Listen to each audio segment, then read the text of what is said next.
Good evening and welcome. My name is Claire Reichenbach and I'm the CEO at the James Beard Foundation. I'd like to welcome you all to tonight's event and thank you so much for all your support of the foundation and indeed the restaurant industry. We're thrilled to be convening a conversation this evening featuring three inspiring culinary leaders, business owners and recipients of the James Beard Investment Fund. These grantees truly embody the spirit of resilience, entrepreneurship and community. Moderated by Jesalyn Keziah, we will hear from Tony Jolly of Hot and Cool Cafe in Los Angeles, John Renthrope of Cajun Brewing Company in New Orleans, and Saran Toby of Provisions and Cafe and Market in Germantown, Maryland. We're going to learn more about their culinary traditions, resilience in the face of the pandemic, deep community engagement, and their vision for the lasting impact of their work, and indeed what your support means to them and their businesses. It's been a phenomenally challenging year for so many, especially for the restaurant industry, as well as the entire ecosystem that the industry supports. In response to the pandemic's devastating impact, we at the Beard Foundation launched our Open for Good campaign to help independent restaurants survive this crisis, to rebuild better, and ultimately thrive for the longer term. Through our Open for Good programs, we've been providing critical resource, information, advocacy, and direct funding to help restaurants get through and to build the capacity to come back stronger, more equitable, more sustainable, and more resilient. Equity truly is the cornerstone of Open for Good, and we are deeply committed to driving positive and lasting change within the industry. From the BIPOC chefs, workers and entrepreneurs who make up the backbone of America's kitchens, to the global cultures that the ancestors of American flavors, we can only achieve our highest expressions of American cuisine when everyone has a seat at the table and the opportunity to thrive at all levels of our industry. And in addition to our investment fund for Black and Indigenous Americans, we're also launching initiatives in the coming weeks and months to address long-standing systemic inequities within the culinary industry, to create a better future for the 15 million people who it employs. And we look forward to sharing news of these initiatives with you all in due course. But once again, I'm profoundly grateful for your support and for being with us here this evening.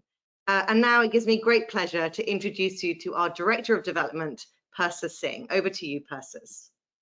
Thank you so much, Claire, and good evening, everyone. Once again, my name is Persis Singh, and I'm the Director of Development at the James Beard Foundation. To start, I'd like to share a few webinar housekeeping points. So this webinar is being recorded, and by next week, the recording will be live on openforgood.com. If you have any questions for our speakers, feel free to enter them in the questions toolbar, and we'll save some time for a Q&A at the end of the event. Lastly, if you're having any technical difficulties, please message us via the toolbar, and we will do what we can to troubleshoot and help you out. Before we dive into tonight's discussion and I introduce our wonderful panelists, I'd like to take a moment to share some information about our investment fund for Black and Indigenous Americans, as well as the Foundation's commitment to advancing racial equity within the culinary industry. We launched the investment fund last fall in recognition of the fact that BIPOC businesses face systemic barriers and inequities that prevent many from moving into positions of leadership or ownership in the culinary space. This is due to long-standing historical oppression and marginalization, as well as the more institutionalized racism that is embedded within the fabric of our social and economic systems. More specifically, Black and Indigenous communities have historically lacked access to the capital and financial resources necessary to create pathways for ownership, and furthermore, creating that safety net to survive crises like this pandemic. A truly staggering figure is that Black-owned small businesses, specifically, have been twice as likely to close as small businesses overall, and an estimated 41% of Black-owned businesses have closed permanently just in the time of COVID-19. Within the Indigenous community, 2/3 of reservation-based businesses reported a 20% or more decline in revenue, with 20% of those businesses lacking the cash to stay open for more than 3 months. In acknowledgement of these realities and gross disparities, the James Beard Foundation launched the investment fund to award $15,000 grants to diverse, independent culinary businesses that are majority Black and/or Indigenous owned. Outside of these grants, we're also offering other resources and mentorship to support these talented entrepreneurs during these precarious times. To date, in our first 2 rounds of grant making, we're thrilled to have awarded $555,000 to 37 food and beverage industries across the country, and our work really has just begun. So to echo Claire's sentiments, I personally want to offer my deepest gratitude to so many of you in the audience that have given so generously and consistently to support the fund and invest in these incredible restaurants, businesses, and most importantly, in so many families and local communities, 37 to be exact, across the country.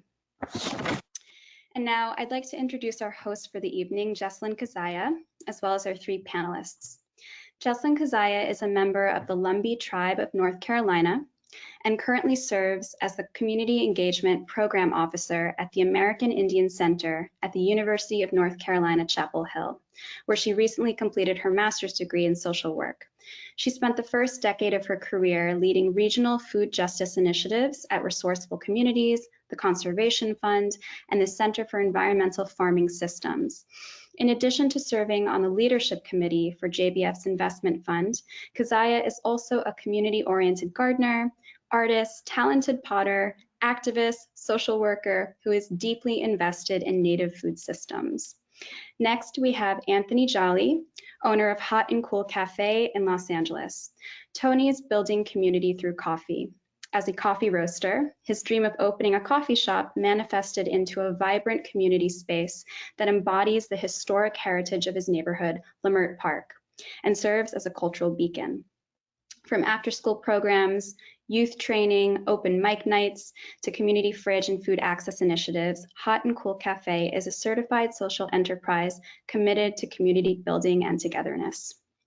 Next, we have John Renthrope, who is the founder and brewer of Cajun Fire Brewing Company in New Orleans. This New Orleans native and member of the United Huma Nation is on a mission to create premium beer that pays homage to Cajun, Creole, Huma Indian, and African diasporic cultures. More broadly, his company tackles issues of inequity in the craft beverage space, supports local philanthropies, and is now working on a really exciting development project, the New Orleans East Cultural Hub. Last but not least, we have Saran Toby, executive chef and owner of Provisions Cafe and Market in Germantown, Maryland. Born in Trinidad and Tobago, raised in North Carolina with a passion for global travel, Saran reflects these compass points in her menu. Her goal was to open a neighborhood cafe, which builds community and stands in response and contrast to the many nearby chain restaurants. She holds a BA in biology and is pursuing her master's in clinical nutrition, which embodies her commitment to creating dishes that reflect her culture and the intrinsic link between food and health. We're so honored to have you all with us tonight. Thank you so much. And Jesalyn, I will now turn it over to you. Thank you so much, Persis. And thank you to all of our panelists. I have been looking forward to this event ever since we started discussing bringing together some of our grantees from these first couple rounds of funding, and I'm so excited. Everyone who's here tonight has a really creative business model. I love the overlapping threads of community. Of course, that's the area that I really work in, community food systems. So personally, I love to see that theme. And I want to really give everyone a chance to introduce themselves and introduce their business, you know, the story of what you are doing, where, you know, where these ideas came from and how it's brought you here and maybe where you're going. And then, you know, we'll naturally see those overlaps and themes, and we'll just roll that right into a conversation where we can just really fluidly be jumping in and collaborating and talking about all of that. So I'm just so thankful, honored, and excited to be here tonight. And we've already talked, you know, previously before on the call. I was like, you know, once we're traveling again, I am making a stop at each one of these places that is on my very immediate bucket list. So I'm so thankful to be here with you virtually and looking forward to meeting y'all in person. And maybe let's start out on our West Coast. How do you feel about that, Tony?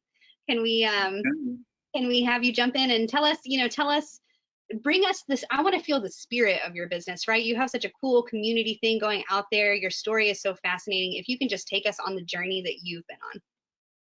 Okay. Left coast, West Coast, Los Angeles via Washington, D.C. I was raised there. And that's when I first got introduced to coffee, working for Starbucks as they started the East Coast migration in the mid 90s. Wow. I've been here for a while. So yeah, and so from there, I met my wife years later, and then we headed west. In Colorado, I kind of sank my teeth a little bit deeper into specialty coffee. I lived in Ethiopia working for a company, actually an intern for this company who worked with coffee farmers, applying post-harvest development techniques, increasing the quality and capacity of coffee. I worked with them, interned for them for a year. They sent me to Ethiopia to work on these farms. I lived there for a year and was able to provide way beyond fair trade to a couple of coffee farmers we worked with directly. I fell in love with coffee then, I believe. And from there, I kind of broke off from that company and started my own thing. From Colorado, we moved to California, and I was looking for a place to roast coffee, and it led me to Los Angeles, but specifically to Leimert Park. And when I got there, I was really excited to start this coffee journey or continue my coffee journey. When we opened up the doors, my demographic in South Central LA didn't really care about our single origin, multi-varietal Ethiopian coffee beans. They were hungry, literally. They wanted some healthier food options. We live in a food desert here in South Central. And so we pivoted.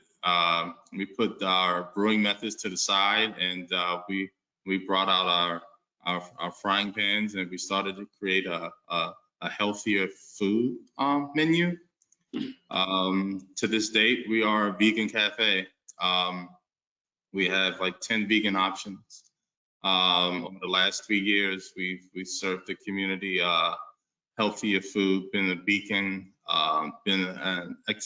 we've been accessible to those who wanted more than fast food, and we've been well received. COVID-19 hit, and of course, we all had our individual effects from it. The Hot and Cool Cafe, not only was the business affected, but the community is affected, because we were a communal center. Like, everything went on. There was always people there. I mean, we probably got 150 people coming through there daily to meet up, to strategize on business, to work on school projects. There was learning opportunities through cryptocurrency classes. There was cooking classes. There was, of course, musical events with open mics and local artists performing. And it was just this communal space. And then COVID-19. From there, we refused to close our doors. We stayed open, even though I was exhausted and I could use the break. But my wife's like, yo, we got to stay open. We got to present some form of normalcy to the community. And so we did, and it was crickets. It was quiet until our phone rang to be a part of a senior citizen meal program where 31 restaurants in South Central got together under the city, who took their budget for events in the summer of 2020 and redirected it to restaurants to provide meals for senior citizens. So we jumped into work. Since then, we provided like 6,000 meals to seniors in South Central. During that time, we also was reached out to host a community fridge. I believe that started in New York during the height of COVID. It trickled over to Los Angeles, downtown Los Angeles, and then we're 20 minutes away from there. And a group of young people wanted to provide that resource to the community and asked us to host a fridge. They needed our electricity. I was like, why not? Here's a cord, here's an extension cord, let's get to work. So they built a pantry, brought over a refrigerator. Artists came and put some beautiful artwork on it. And now that refrigerator pantry is available to the community 24 hours a day. People drop off food, people pick up food. I went in as a coffee person, and now we're food people. We're healthy food people, and more than just food that we digest. You know, we give light to the community of South Central as it's undergoing gentrification, and people are being placed elsewhere, so to speak, and homelessness increased. You know, we've become a refreshing beacon, as I mentioned before, to the community. So Hot and Cool is more than a coffee shop. I think I have a 72-page business plan on what a coffee shop should look like, and I'm on page 4. Hot and Cool belongs to the community. I think 100 people have the keys. They come in, they make suggestions, they move furniture around, they put up their art. And you know, why not? You know, I think a business, a micro local business at that, which coffee shops are, should have an extension into the community and be receptive to the community needs. They're our partners. I mean, they come in every day and they spend their money. They're investors, and so they should have a say so. So yeah, in a nutshell, that's Hot and Cool. And you know, we wouldn't be here today if it wasn't for the generosity of James Beard. We hire young people from 17 to 29, and it was hard keeping them on. But the foundation came through with the assistance, and we were able to keep our employees with work and hope more than anything to continue to be a part of something that was enriching. And so we're really appreciative for James Beard for giving us a stimulus, so to speak, to our business.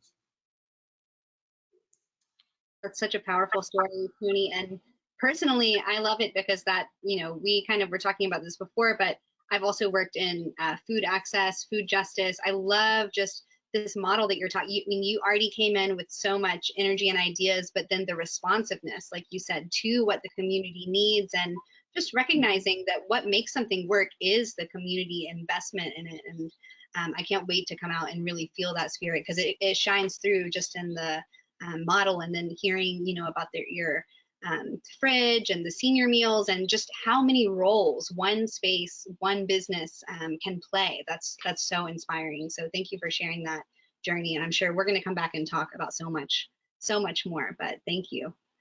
Yeah. Yeah.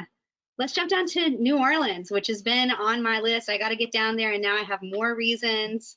John, tell us, I've been really impressed just looking at what y'all got going on. It seems like a really lively, again, community-centered spot, lots of energy around what you're doing, and you were kind of up front of your industry too. So tell us your story. Tell us what's going on. And I appreciate the opportunity to share my story and you hosting, Jesalyn. So, you know, New Orleans, Louisiana, that's our company. We're headquartered in the birthplace of jazz. My name is John Renthrope. I am the CEO of our family-owned business called Cajun Fire Brewing Company. We specialize in manufacturing of beers which pay homage to Cajun, Creole, Houma Nation, and the African diaspora. And we are recognized as the 5th Black-owned brewing company in the nation's history since Prohibition, and also the first in the U.S. South. So that comes with a lot of, you know, a lot of optics, a lot of things that we can take advantage of as far as titleship, but it does come with a lot of responsibilities and leadership. And we're in an industry where the disparities, you know, there's so many lingering systemic issues that serve as barriers to entry to this manufacturing industry, specifically for Black people and people of color. You know, we tackle them head on as a company, seeing some of these policies that's in place since inception. So we've been very steadfast with reaching out to our community, getting them aware about opportunities in craft beer. I mean, it's a lot of STEM jobs that this industry creates, and we just happen to be a beacon that can showcase and show to pretty much a left out demographic that there are manufacturing opportunities in this. New Orleans is ingrained in the fabric of our company because we are still a city reeling from the effects of Hurricane Katrina. Our company was created in that shadow. And, we're going on 16 years now.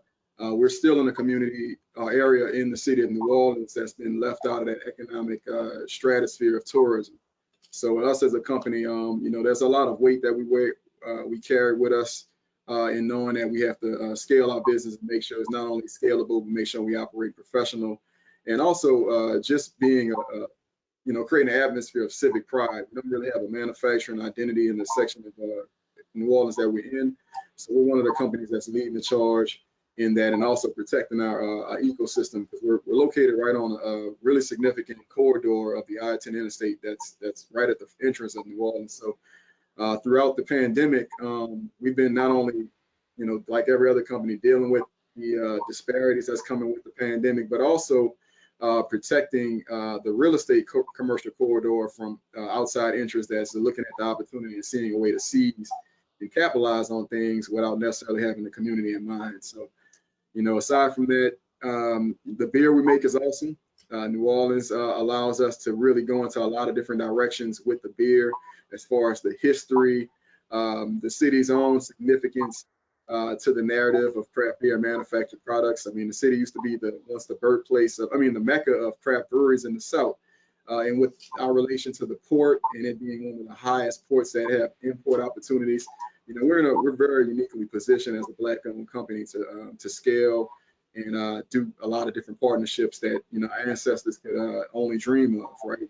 So I really appreciate these type of opportunities, and James Beard Foundation. I mean, it goes without saying, like, this is some very thin line, kind of bottom line times for operating a business, and that grant. That opportunity, it was saving and very vital for my company to even be in this kind of conversation. So, I'm happy for the opportunity and happy to share stories about our company and some of the things we've endured, as well as some of the things we've accomplished over the time. Definitely. Yeah, and can't wait to see where you're going in the future, right? With so much already. We're in the festival capital of the world, so if there's anyone listening, there's always an invitation to come to New Orleans, and once we get things kind of rolling again, check us out. Yes. Well, I promise you, I'm gonna be the first person to take you up on that invitation, because, like I said, I am coming to visit y'all. And we also established before this call, just fun fact, that we all have ties to North Carolina, which is where I'm based. So I'm feeling a lot of camaraderie right here in our little group. Yes. Well, thank you so much, John. Really appreciate that, and love, just like you said, the culture and the history and the community role that's really coming through in your story and your business model. If you haven't checked out Cajun Fire social media, I feel like just the energy that comes off of the clips from your event, you can see the spirit in it. It was so clear, so exciting to see. So yeah, looking forward to getting that feel in person. Absolutely. Definitely. Yes. All right, Saran, we're ready, coming over towards you. I'm so excited to hear about your journey. You also, I feel like, doing your master's right now in clinical nutrition, that's such an interesting spin too on what you're bringing into your area, into your business. So yeah, tell us about your journey, where you come from, where you are right now, where it's going. Yeah, so I am originally from Trinidad and Tobago. I moved here when I was like 6, moved to North Carolina, and honestly, my food journey kind of started there. My aunt was already there, so she had a Trinidadian background, but was mixed in with the flavors of North Carolina already, so it was beautiful. Just a nice little intro for us. But we moved to Maryland, so this area has been home for me for about 20 years or so, really. My roots are steeped in North Carolina and Trinidad at this point, and that really shows up in what we try to do at the cafe. But where we're located in Germantown, it's basically the suburbs. So we are far away in a way from the city and things like that, but we are also in the heart of everything. The way that is there's farmland all over us, right? All around us.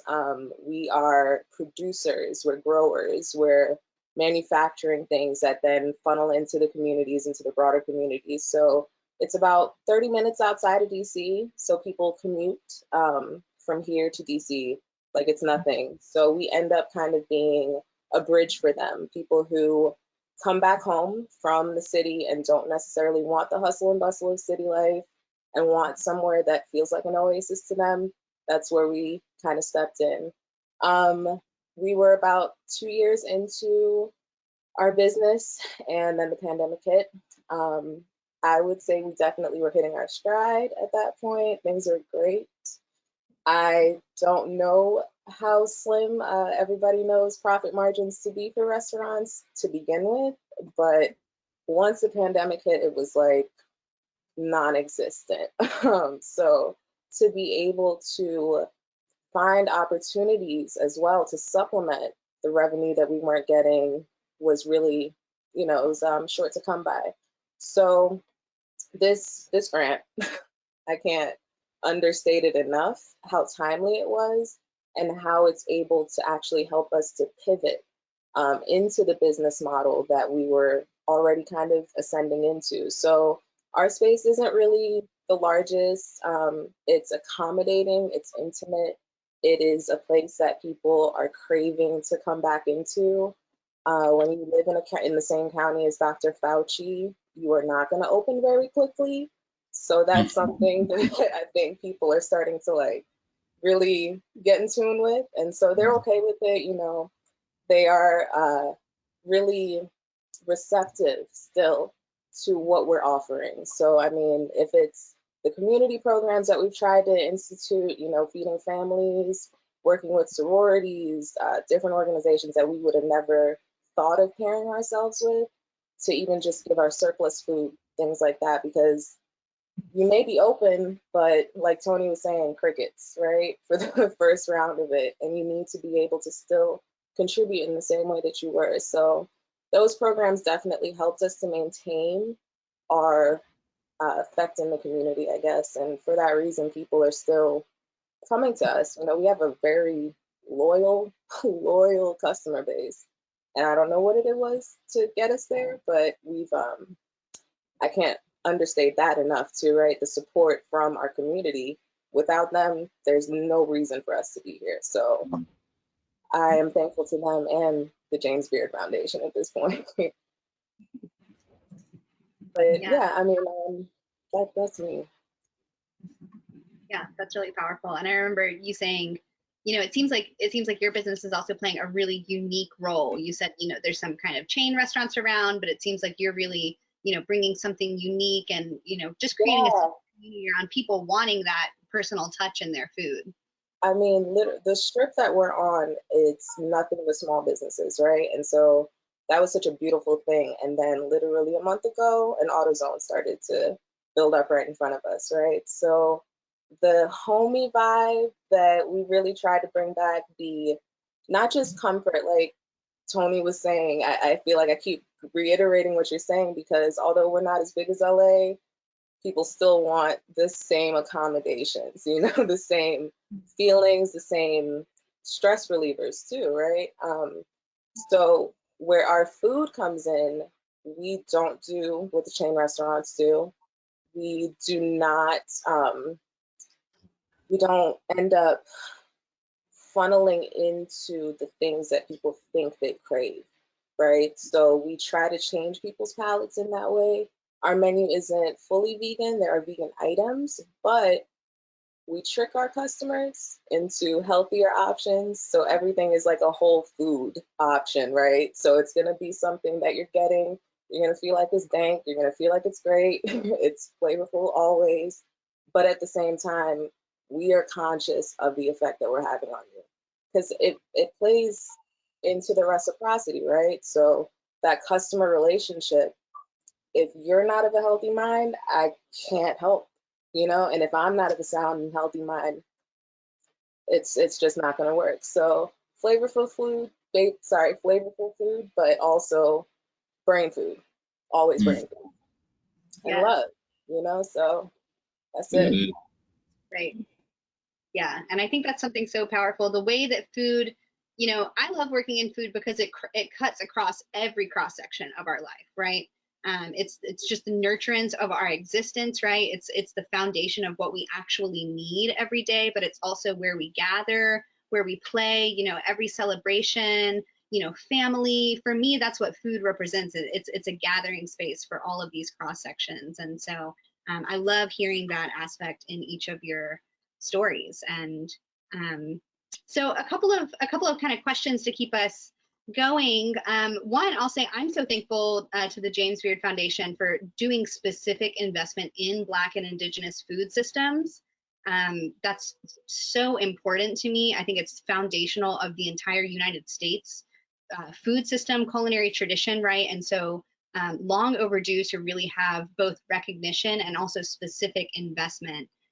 But if any of you want to speak to, this is something I can really, you know, kind of get off and rant about, but they asked me to moderate and not speak to it. But if there's anything you would really like to speak to, either if it shows up, you know, in your business, in your food, in your community, because I think, you know, one of the words that I even heard you use just now, Saran, is reciprocity. And in Native community, that really is something that we return to, you know, reciprocity, community, gathering together, it being a space of mutual exchange.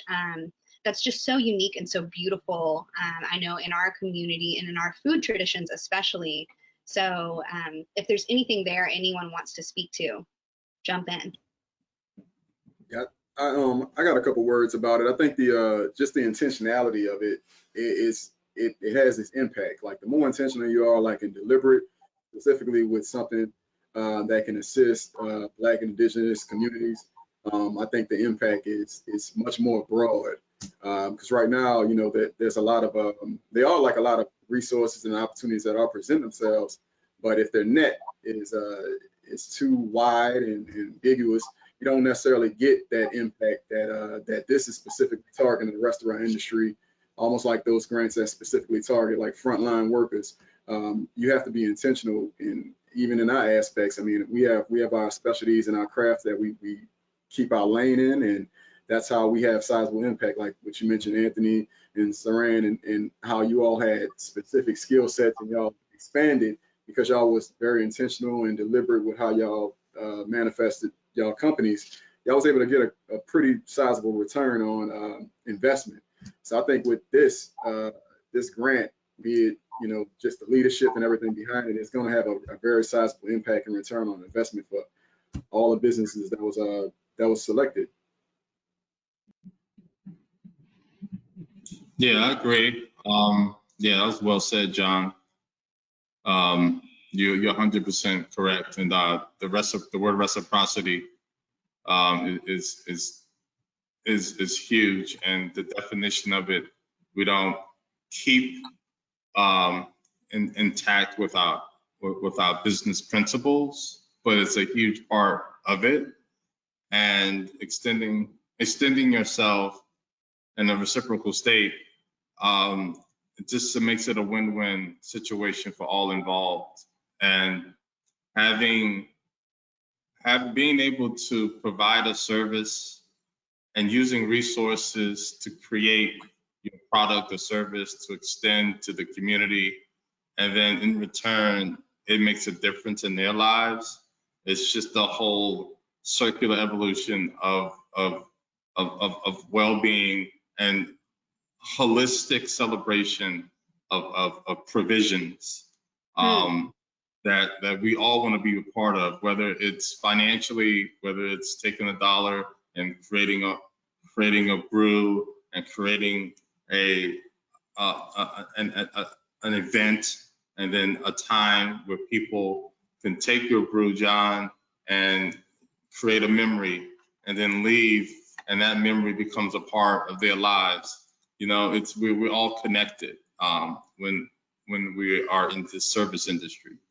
And so you're absolutely right that the reciprocity that has been taking place through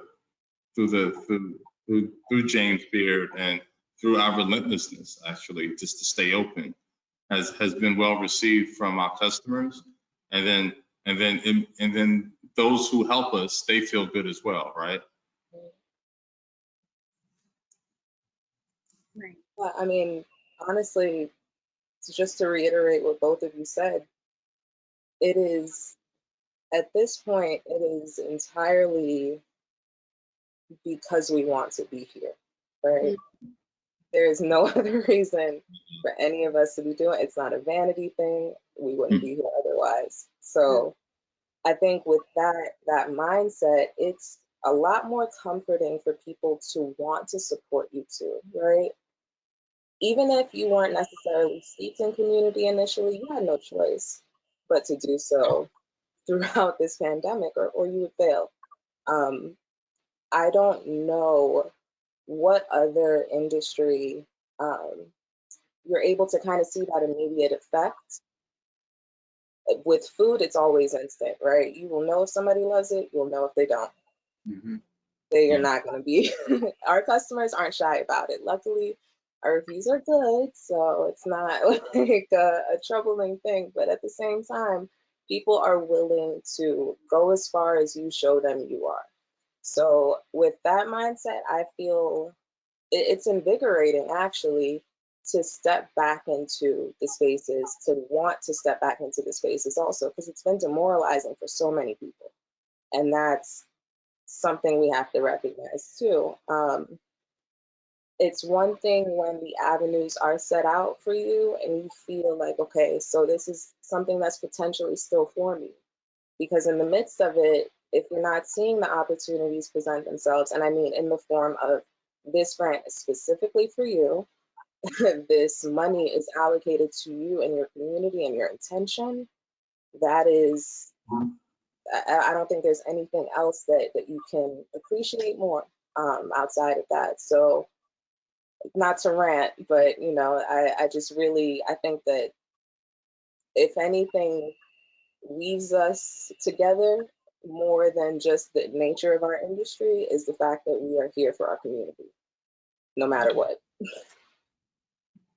I think that's If I could say one other thing to add on to that, like the just to be frank, like the access to capital traditionally for like Black-owned institutions is pretty, like, I ain't trying to bring out a harmonica, but it is it's disparaging. Like, so these opportunities, even like when it was presented and I read the eligibility, I had my guards up on my reservations, I still applied, but that just goes to just how even this kind of consideration is next level in speaking in the form of access to capital for Black-owned and Indigenous institutions. So kudos to James Beard and everybody in the leadership positions that made the decision, because it really is next level in trend setting just for this type of grant opportunity. Yeah, truly is. And that's something, that's something that we had so much conversation around and are still having conversation around, is just building the trust in community, and for these types of specific resources to become available, right, we want to apply. And I've even heard that from so many people who I knew on the ground applying, I want to apply, but even what are the chances, or is this really, is this a long-term vision, because we're just not used to seeing this type of specific investment. And so it's great to see this sort of community forming around it, and the way the opportunities build into each other. Right. And even, I think to your point, Saran, also about just community building, we saw that even just the four of us, before this call officially started, just the community building that was intrinsic, and finding our mutual connections, wanting to really make plans to show up for each other, and just building that community. I think that so speaks to our community's resiliency and want to be really in community with each other and responsive. So. That's a beautiful point to me. I'm wondering if any of you want to speak to the vision of where you're going, and maybe even, we've been in this huge year of transition, lots of unexpected things happening. So, there's kind of the realism of what's happening, and then there's the pure idealism of, what could be happening, or the creativity we're even learning in this time. So where is your vision going? Where is this journey taking you? What's next? For us, anywhere. And I literally mean that. The fact that we got this grant is insane to us still, right?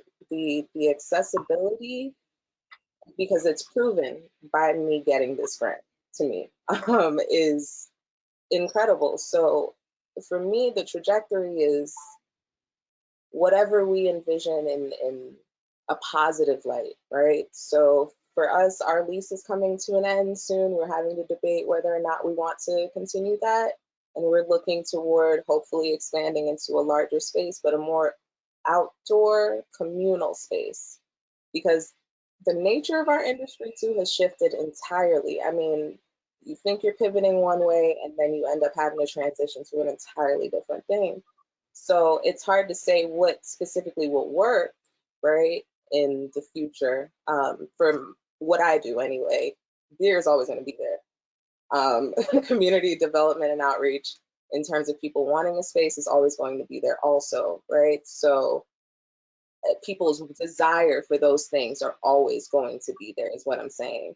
And with that in mind, I feel like wherever we end up with that intention, with the positive and love intention, is going to be just where we need to be. So our growth is hopefully into an outdoor space to be able to make it a community center, more of a hub that we realize we can be. And that's kind of my. I love that. And I'll say, I'm not trying to pull you away from where you are, because I know you're doing great things. But if you decide to come back down to North Carolina, right, we got a great food scene going on, and we would be happy to have you back in the state. I've been thinking about it. And this pandemic is like bound to make you do some crazy things. So you might see me. Yes, well, come on, we're ready for you. John, Tony, what's y'all's vision? Where are you going? Our mission is brewing for socioeconomic change, one pint at a time. And for some, that could be a mouthful, but for us, that's like that's our core, that's our nucleus. So, we're looking to scale. We fully embrace the title of being a market disruptor. We're in an industry where it's like $99 billion in craft beer expenses, and our piece of the pie is very slim. So, as a company that's trying to sell a commodity such as beer, we think the sky is the limit, and we're looking at right now export opportunities to expand our brands to other regions of the world. So, just trying to make sure our business is scalable, make sure we're building our institution correctly, and making sure we also are paving the way for others to come behind us and engage in this industry. It's a lot of attraction, and it's still like I mentioned, it's a large demographic of citizens that haven't yet to experience all the joy and enthusiasm that craft beer is bringing. Like, there's so many different styles of beer, and particularly like my target market and audience is only really exposed to maybe a stout and IPA, but there's all kind of other traditions and recipes that can be implemented. And when there's more ownership that resembles us, I think we'll see those changes that we are looking for. So, as a Black CEO, I'm classified as high risk. So anything we do is going to be a risk. So we're about being unconventional and going into new areas. Yes, love that. Disruptor, right?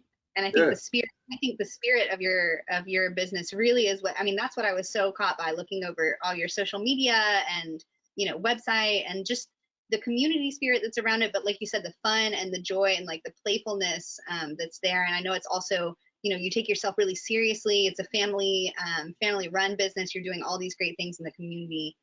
So I just love to see that grow. Yeah. How about you, Tony? Like Saran, our lease is up this year, and as I mentioned before, we opened that space to pursue our coffee roasting visions, and ended up pivoting to be a vegan cafe. So we want to really dive back into the coffee space. We currently have 20,000 pounds of coffee imported from Ethiopia, from a woman-owned farm. And it's first time in the States, and we had to kind of preserve it over the last year and a half. But we want to kind of present that to the public, and really me hone into my craft of specialty coffee and introduce it to our demographic in South Central, and provide training classes to youth on how to be a barista. It's a trade these days. I mean, you know, we can, after 6 weeks, you give me someone, I'll have them doing latte art, and they can go apply at any Starbucks and do extremely well. So we want to apply that training, youth training, barista skills class. We also want to expand on our food program. You know, as a coffee professional, and as I believe everybody on this call, we have great palates. Our palates are our superpowers. And so, you know, that's how we kind of created our food menu, because of our palate. But I want to really partner and bring in a chef to overtake and run with what we started, and continue to provide the community with healthy, tasty food, and continue to look forward for opportunities for food distribution to those who need it, and then kind of have this two-headed monster of specialty coffee and specialty food. You know, with that, it's going to take, you know, more investment of building out our kitchen, you know, providing the right salary for someone like an executive chef to come in and take over. But, you know, we're willing to continue, like we're here, like Saran said. I asked myself during the pandemic, throughout 2020, what else could I do? And once again, those crickets came again. Like, I'm in too deep. I'm here. You know, I'm just like John. There's not too many African-American coffee professionals. When I go to coffee conventions, there's not many of us there. I've been fortunate enough in my 20 years experience to know this business from the crop to the cup model, from growing coffee to roasting coffee to being a barista and competing in barista competition. So, you know, we want to continue to make an impact in that space and be an example to minorities or brown and Black people who aren't in the space, that they could be a part of this culture too. We want to continue to be a driving force in healthy food and niche culinary dishes and represent in the specialty space as much as we can. So there's nothing else I can do right now. I don't know what else to do but that, as long as I'm allowed. Yes, that's so inspiring. And I think it's just bouncing back to reciprocity, right? I think it's also clear in all of y'all that if you tried to take a step away, right, the community's coming back saying, no, we need this place, right? We need this, the culture around it, the community around it, the space around it, the meetings we have here, like everything that goes on, because it's, you know, the food is one thing, and then that's just a building off ground for everything else. So I love hearing that from all y'all. And just real quick before I turn it back over to Persis, because we're coming up on time here. Is there a way, you know, of course, our folks who are attending tonight are in all different places, but is there a way that we can support you? I know we have your social media handles on there. Do you sell any merch? Can we look out for events? You know, John, you mentioned distributing in other states. Any way that people can follow along and support your work? So we have our handle, I think, up there, but that's predominantly where people can find us. We will be manufacturing our CMOS soon, so we're getting that down the pipeline, and that'll be out. People can start getting that, because though that is, you know, the hot trend right now, I've been drinking that since I was 2. So at this point, it is, you know, very culturally specific and apropos. So you guys can find us there. Yeah. Love it. Love to have a good source, right? Yeah, exactly. You're gonna live very bountiful. I pray so. Yeah, I guess you can find us at on social media platforms at drinkcajunfire.com. That's at drinkcajunfire.com. We try to keep them as updated as possible while we do this work. But we're right now, as far as distribution, we're available in Southeast Louisiana, in Rouse's, Trader Joe's, Total Wines, We're also going to be available statewide in Michigan in the month of May. So keep an eye out for us. We're expanding to other territories as well, like North Carolina that I mentioned, as well as Georgia. And you know, we just want to grow, and we want you all to invest in local businesses that's really out here putting this advocacy work. Love it. So yeah, you can find us at hotandcoolcafe.com, and our IG handle is at hotandcoolcafe. We you know, on that website, it'll lead you. There's a tab called Crenshaw Coffee Co. And as I mentioned earlier, I gave Hot and Cool Cafe its identity of food as it demanded, where you could, you know, buy gift cards for someone local, or we have merch. You can go to Crenshaw Coffee Co. and you can kind of taste those 100-year-old coffee beans from that female farmer that I mentioned there. There's a tab at the Hot and Cool Cafe website. Yeah, and just continue to support other Black, Indigenous, and minority companies. That's what I definitely suggest. So thanks again for having me. I love it. Yeah, thank you so much. And I see that so they brought the screen back up. So somebody in the chat had asked about the handle. So, you know, take time and write these down real quick, because like I said, just even based on your social media, you can get such a good feel for what's going on. Yeah, and before before I bounce it back, if there's any other questions from the audience, now is your time to speak. You can drop that right in the chat box. And while we're waiting on that, any final words that y'all have to say, anything that's left burning in your heart, a favorite food memory, favorite story from within your business, anything you want to speak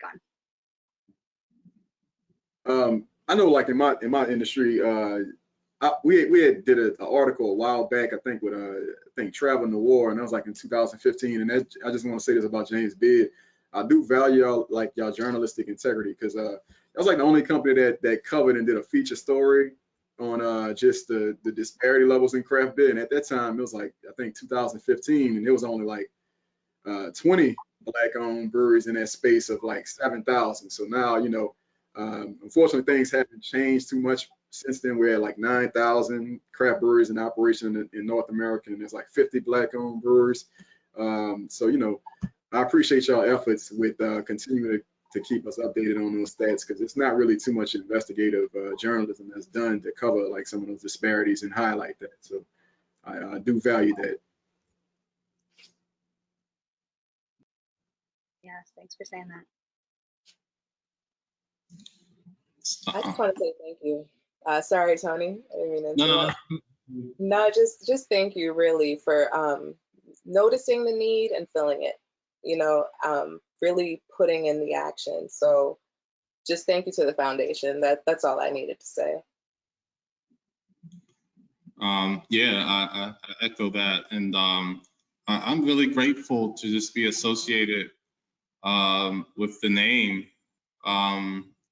It's an honor. I mean, I never feel as though I'm doing everything I should. I'm really hard on myself, but my wife.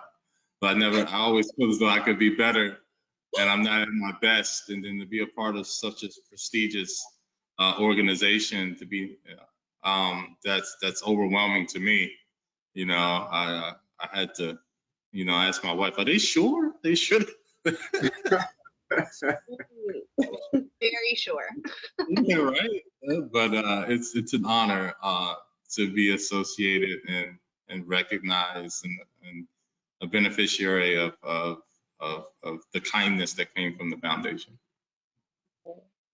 Yes, and I'll also just drop a little, you know, if you felt moved and inspired during this chat, James Beard is still accepting donations towards this Black and Indigenous fund. So we want as many rounds of funding to go out as possible. And the more quickly we get in donations, you know, you've heard the impact that it has tonight. So I wasn't even asked to make that plug, but I'm just going to go ahead and make that plug, because I've been really inspired, like I said, and I'm so just invigorated hearing all y'all Can't wait to come see you. I wish we could keep talking and talking, but I know I got to turn it back over to Persis to close us out.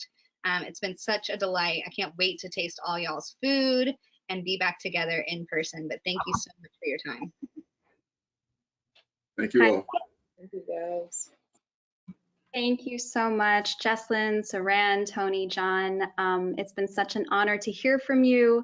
Thank you for sharing your experiences and for such an inspiring conversation. And Jesalyn, I think you did my job for me. But before we part ways, I just want to again thank our incredible community of supporters, many of whom are with us tonight. We're so grateful for your support, for your continued partnership. And for those of you that are interested in learning more about the investment fund, and if you'd like to make a donation at any level, I encourage you to visit jbffund.org and learn more. So with that, I'm wishing all of you a wonderful night and thank you for joining us. Be well. Cheers. Thank you so much, everyone. And